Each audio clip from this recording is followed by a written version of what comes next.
હશે કે આખરે બાજી ક્યારે પલટાઈ, કારણ કે શરૂઆતથી ગુલાબસિંહ રાજપૂત આગળ ચાલતા હતા અને લગભગ 14-15 રાઉન્ડ સુધી આ સિલસિલો હતો.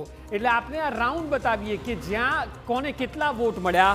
આપ જોઈ રહ્યા છો ઉપર જે હશે તે ગુલાબસિંહ રાજપૂતના વોટ અને નીચે સ્વરૂપજી ઠાકોર. 1 થી 5 રાઉન્ડમાં જુઓ 22,298 અને 19,677, એટલે લગભગ 2,500 થી 3,000 વોટથી ગુલાબસિંહ આગળ છે. અને અચાનક જ્યારે કોંગ્રેસના રાઉન્ડ જે મત વિસ્તાર ખુલ્યા ત્યારે તે લીડ જે છે તે 13,000ની આસપાસ થતી જોવા મળશે. 6 થી 10 રાઉન્ડ, એટલે 10 રાઉન્ડ સુધી તેઓ 13,000ની લીડ પર હતા અને એ જ 13,000 બરકરાર રહ્યા 11 થી 15 રાઉન્ડ સુધી. એટલે આપ જુઓ 15 રાઉન્ડમાં તો 13,000ની સારી એવી લીડ કહી શકાય. જ્યારે 16 થી 20 એ રાઉન્ડમાં ભાભરના વોટ ખુલ્યા કે જેને ભાજપનો ગઢ માનવામાં આવે છે અને ત્યાંથી ગેમ બદલાવાની શરૂ થઈ. જે 13,000ની લીડ હતી તે આપ જુઓ સીધી 2,500ની આસપાસ આવી ગઈ અને અહીંથી ગેમ બદલાઈ ગઈ. પછી થયું એવું કે 21 થી 23 છેલ્લા 3 રાઉન્ડ પર જ્યારે ખુલ્યા ત્યારે આપ જુઓ કે 2,442 વોટની લીડ મળી ગઈ છે સ્વરૂપજી ઠાકોરને. એટલે 15 સુધી વિન હતું. ત્યારબાદ 20 રાઉન્ડ સુધી કોંગ્રેસ આગળ હતી. છેલ્લા 3 રાઉન્ડમાં જે માઇનર ડિફરન્સ આવ્યો તેમાં 2,442 મતને લીધે ગુલાબસિંહ રાજપૂતને આ સીટ ગુમાવવી પડી અને કોંગ્રેસે ભાજપે આ બેઠક મેળવી લીધી.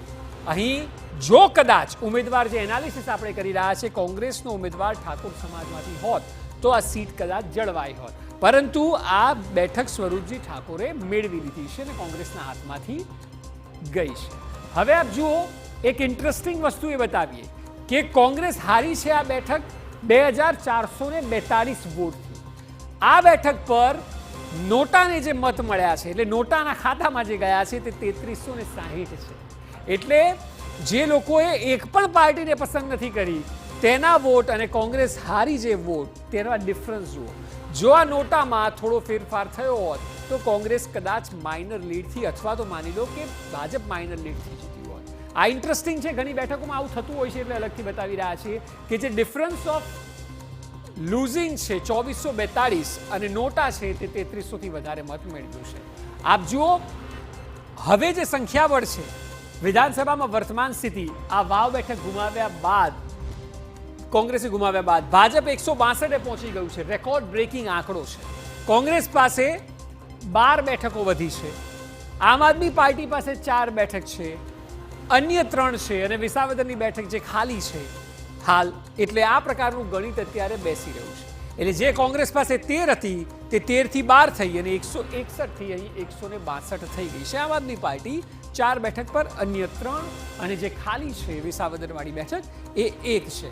એટલે આ જે આંકડો છે તે ગુજરાત વિધાનસભામાં ક્યારેય નથી જોવા મળ્યો. 156 આપને યાદ હશે જ્યારે પરિણામ આવ્યા ત્યારે 156 બેઠક હતી, પરંતુ સમયાંતરે જ્યારે પક્ષ પલટો પેટા ચૂંટણીઓ થઈ, ચાહે એ CJ ચાવડા હોય કે પછી અર્જુન મોઢવાડિયા હોય, તમામ એક બાદ એક જ્યારે અહીંયા આવતા ગયા કુલ આંકડો અત્યારે વર્તમાનમાં 162 ઇન્ક્લુડિંગ વાવ છે અને કોંગ્રેસ છે તે 12 બેઠકો પર પહોંચી ગઈ છે. એટલે આ સ્થિતિ સર્જાઈ રાજ્યમાં વાવના પરિણામ બાદ. જો કે વાવ